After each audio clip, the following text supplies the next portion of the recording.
Group Manager Registration.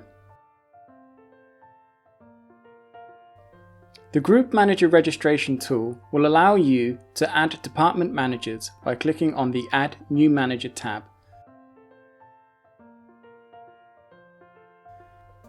Here you will be able to add a manager position and assign them the required information that will apply.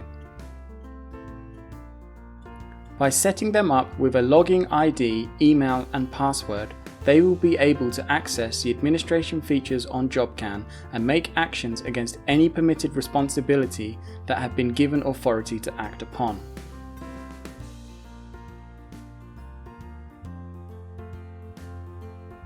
In the manager group, you can allocate this manager to a department or office he will be the manager of. You can assign multiple locations to one manager.